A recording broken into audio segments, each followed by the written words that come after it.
Halo semua guys, and welcome back again to NY di Bali Channel dengan saya Wira. Kali ini kita akan ngobrol santai-santai saja mengutarakan keluh kesah sebagai orang Bali yang bekerja di sektor pariwisata. Tidak terasa, sudah 1 tahun 7 bulan kita di Bali hidup luntang-lantung tanpa kepastian. Bisa dibilang banyak banget problem yang kita alami saat ini. Seperti kapan pariwisata akan buka, dan yang kedua mau cari kerjaan apa. Apalagi sebagian besar industri yang berkembang di Bali adalah jasa hospitality. By the way, ini bukan jasa rumah sakit ya kawan-kawan. Rumah sakit itu hospital, bukan hospitality. Hospitality itu adalah sebuah bisnis keramah-tamahan ya Pak. Dalam arti kata lain, ini merupakan sebuah industri yang mencakup segala macam kegiatan yang berhubungan dengan keramah-tamahan, pelayanan, dan hiburan untuk para klien. Karena hal tersebut, sudah sangat jelas industri hospitality ini paling dirugikan oleh pandemi saat ini, Pak. Jika kalian tanya kenapa, ya karena industri hospitality ini membutuhkan mobilitas yang sangat tinggi dengan melakukan perpindahan orang maupun barang dan jasa dalam jumlah dan skala yang sangat besar. Mari kita ambil contoh simpel deh. Sebut saja orang Prancis yang mau traveling ke Bali. Pertama-tama, dia harus terbang dari negara asalnya, belum lagi harus transit mungkin sehari atau beberapa hari. Tentu saja, mereka akan membutuhkan transport dan juga akomodasi. Itu mereka lakukan bahkan sebelum terbang ke Bali, Pak. Bayangkan kemudian mereka telah sampai di Bali dan memerlukan transport lagi, pindah-pindah akomodasi lagi, belum lagi jalan-jalannya, hingga akhirnya mereka pulang ke negara asalnya dan melakukan hal yang sama yang saya sebutkan tadi. Bayangin aja, sebelum sampai ke Bali, turis asing ini sudah beberapa kali melakukan perpindahan. Gak kebayang bro, di tengah pandemi seperti saat ini, siapapun pasti akan takut bertemu dengan orang asing. Ya, bisa saja sih si turis ini nantinya akan menyebarkan penyakit kepada kita. Namun, baiknya kita berpikir positif dan mungkin saja si turis ini telah melakukan prokes yang sangat ketat, melakukan vaksin, PCR, dan juga hal-hal lainnya untuk menjaga diri mereka dan orang sekitarnya untuk tetap aman dan terbebas dari COVID-19 ini. Namun, apakah itu menjadi jaminan bahwa dia aman?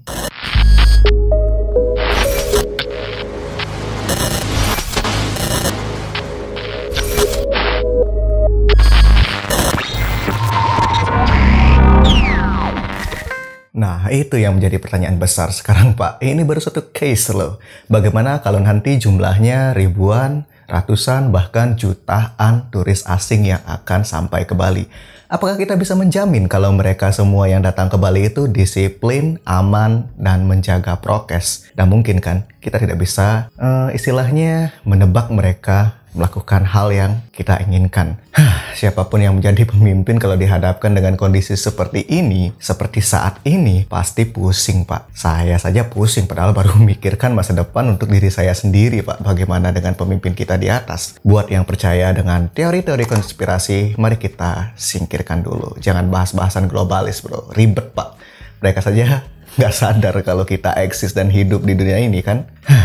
Daripada mikirin mereka, mending kita fokus untuk menjaga kesehatan imun kita sendiri. Caranya apa? Ya simple saja, Pak. Paling simple, ikut aturan pemerintah, yaitu menjaga prokes. Ya, yang kedua sih, tetap jaga pola makan agar kita selalu sehat, vitamin dan suplemen kalau kalian mampu beli. Ya, kalau nggak mampu, mari kita olahraga secara teratur agar imun tubuh kita selalu terjaga, Pak. Apalagi buat kalian para pekerja lapangan, saya tahu itu berat bos. Buru-buru mikirin prokes ini itu, kerjaan kalian aja sudah sangat berat dan menguras tenaga tentunya. Namun yang paling penting sih ingat untuk selalu pakai masker agar kalian terjaga. Tidak hanya kalian, keluarga dan juga orang lain. Saya sih lebih pentingin keluarga, Pak. Keluarga saya dulu, baru orang lain. Dan tentunya diri saya sendiri. Selain hal-hal yang saya sebutkan tadi, sebenarnya saat ini pemerintah tengah serius dalam menjalankan program vaksinasi sebagai pilihan kalian untuk aman dalam situasi pandemi seperti saat ini. Nggak main-main bro, targetnya 1 juta dosis per hari. Tujuannya sih untuk mencapai kekebalan komunal.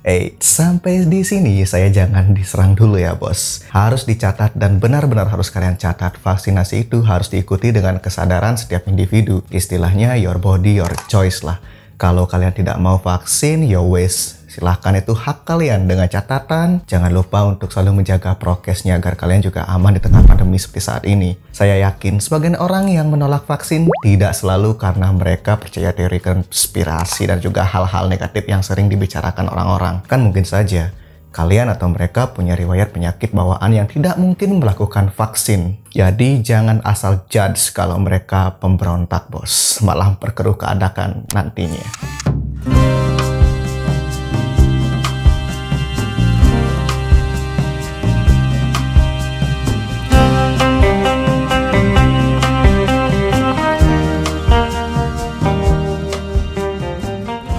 Namun bagi kalian yang mau vaksin, pastikan dulu riwayat kesehatan kalian. Pastikan tidak ada penyakit bawaan yang kemungkinan akan berakibat negatif setelah vaksinasi.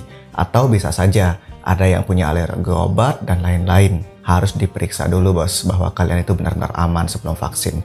Biar nanti tidak ada lagi orang yang mengalami gejala buruk setelah vaksin. Kemudian dipakai kesempatan oleh media untuk digoreng habis-habisan. Akhirnya masyarakat overload dengan informasi dan berefek pada ketakutan untuk divaksin nantinya, bos. Balik lagi ke pembahasan awal. Sebenarnya apa sih itu kekebalan komunal yang sekarang setengah dicanang-canangkan oleh pemerintah? Dikutip dari Halodoc. By the way, saya bukan sales Halodoc, Pak. Saya hanya pegawai pariwisata biasa. Jadi jangan bilang saya sales Halodoc ya, karena saya mengutip dari Halodoc. Back to topic. Kekebalan komunal atau herd immunity adalah kondisi ketika sebagian orang dalam suatu kelompok telah memiliki kekebalan terhadap penyakit atau infeksi tertentu. Semakin banyak orang yang kebal terhadap suatu penyakit, maka semakin sulit bagi penyakit tersebut untuk menyebar karena tidak banyak orang yang dapat terinfeksi. Cara yang dapat ditempuh untuk mendapat kekebalan pada banyak orang sekaligus adalah dua cara. Yang pertama, sebagian besar penduduk harus terinfeksi, atau cara kedua, sebagian besar harus mendapatkan perlindungan dari vaksin.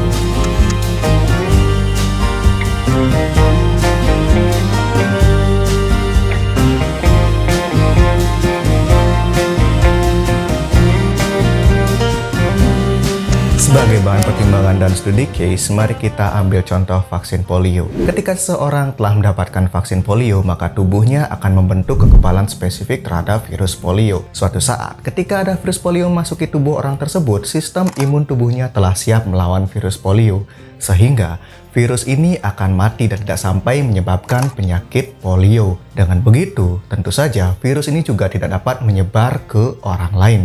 Sesimpel itu, Pak. Bayangkan bila dalam waktu yang bersamaan hampir semua orang dalam suatu kelompok yang sama dengan orang yang tadi memiliki kekebalan terhadap virus polio. Tentunya, kesempatan virus polio untuk menyebabkan penyakit dan menular menjadi sangat kecil, Pak. Secara otomatis, kondisi ini juga dapat memberikan perlindungan kepada orang yang belum mendapatkan vaksin polio di kelompok tersebut. Jika kalian tanya siapa mereka, ya jawabannya simpel, Pak. Bayi yang baru lahir, ibu-ibu yang sedang hamil, atau orang-orang dengan sistem kekebalan tubuh yang lemah seperti penderita AIDS dan orang yang sedang menjalani proses kemoterapi. Selain membahas apa itu kekebalan komunal, kalian juga harus mengerti apa itu vaksin sebenarnya.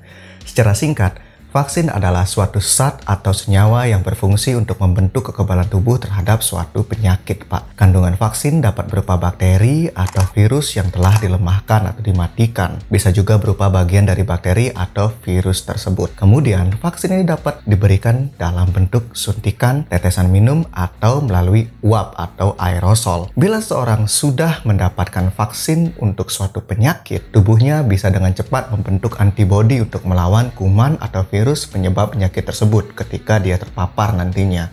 Oleh karena itu, vaksinasi sangat penting untuk dilakukan sebagai bentuk perlindungan diri terhadap penyakit, terutama pada masa pandemi seperti saat ini. Sehingga, balik lagi ke pernyataan di atas, yaitu untuk menciptakan kekebalan komunal. Para ahli di dunia mengatakan bahwa kekebalan komunal ini dapat tercapai minimal 70% penduduk suatu negara sudah tervaksin. 70% dari jumlah penduduk Indonesia itu kurang lebih sekitar 200-an juta jiwa, bos. Dan banyak ahli percaya walaupun sudah tervaksin, kekebalan komunal ini tidak dapat menjadi acuan karena saat ini virus corona tersebut sudah makin bermutasi. Terus, apa tujuannya vaksin? Pertama-tama nih, jangan terlalu dipikirkan, bos. Sudah sifat alamiah kalau virus itu akan selalu bermutasi. Kita tidak dapat mengontrol hal hal tersebut. Setidaknya, anggap saja sistem imun kalian sudah tahu apa itu COVID. Saat terinfeksi COVID, imun kalian bisa langsung mengeroyok si virus tadi, bos. Keroyokan mereka, namun perlu dicatat nih, tidak menjadi jaminan kalau akan bebas COVID karena imun kalian butuh beberapa waktu untuk melawan si virus COVID tersebut, bos. Namanya juga keroyokan kan, baku hantam dulu, mati, baru selamat.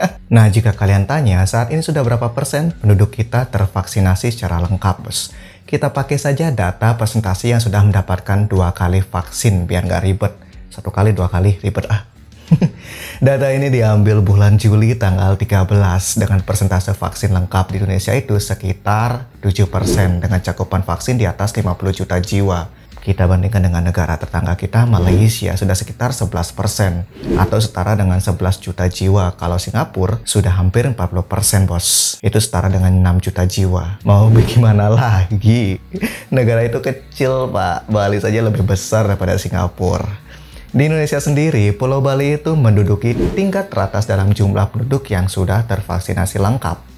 Persentasenya sudah sebesar 23% dan lebih tinggi daripada DKI Jakarta. Sayangnya nih, masih banyak orang yang membanding-bandingkan negara kita dengan negara-negara maju seperti Amerika ataupun Eropa yang saat ini sudah mulai buka masker dan hidup bebas. Kok Indonesia masih gini-gini aja, bos? Apalagi Bali. Kan kita sudah tertib. Kita juga sudah vaksin, kok kita masih tetap gini-gini juga? Jawabannya simple. Coba kalian cek deh, persentase vaksin mereka berapa persen? Kanada, Inggris, Israel sudah di atas 60%, bos. Sedangkan negara-negara Eropa seperti Italia, Jerman itu sudah di atas 50%. Amerika juga sama mengikuti itu. Jadi wajar saja pemerintah mereka berani untuk mengelonggarkan peraturan mengenai penggunaan masker. Jangan dibanding-bandingkan, bos, negara mereka dengan negara kita. Cakupan vaksin kita masih 7%.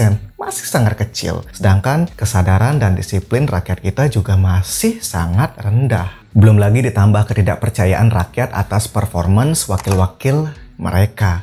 Yang paling konyol nih, bener-bener konyol, bos. Bansos saja dikorupsi. Kok tega gitu? Nuraninya di mana sebagai manusia? Kalau mau menang melawan COVID ini harusnya semua elemen masyarakat, aparat, nakes, dan juga pemangku kebijakan di atas sana saling kerjasama harusnya, bos. Sedih rasanya melihat arus saat ini. Bahkan dokter saja saling mendebat membahas konspirasi yang belum tentu kebenarannya.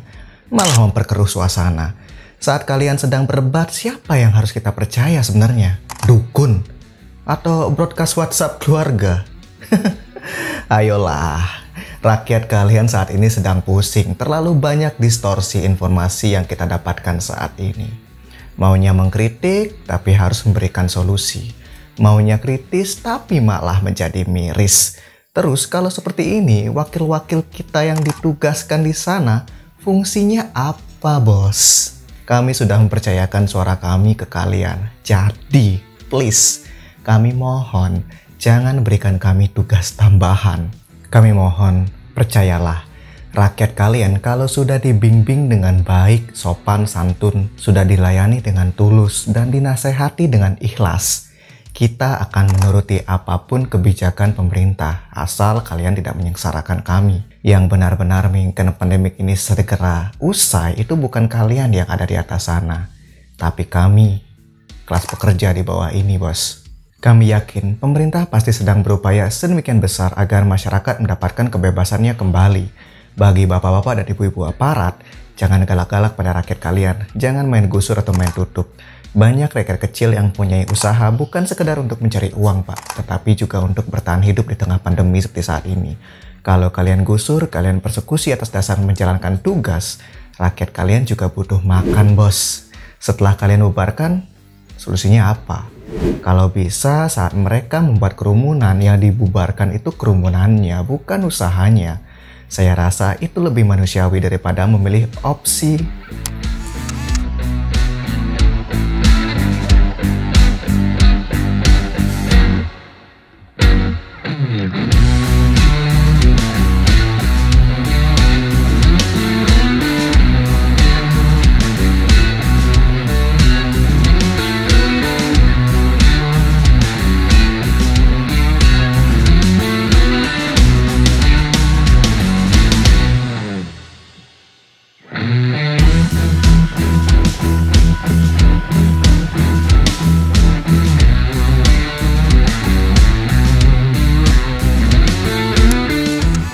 Ya udah deh, kurang lebih ini saja keluh kesah yang mau saya sampaikan kepada teman-teman semuanya.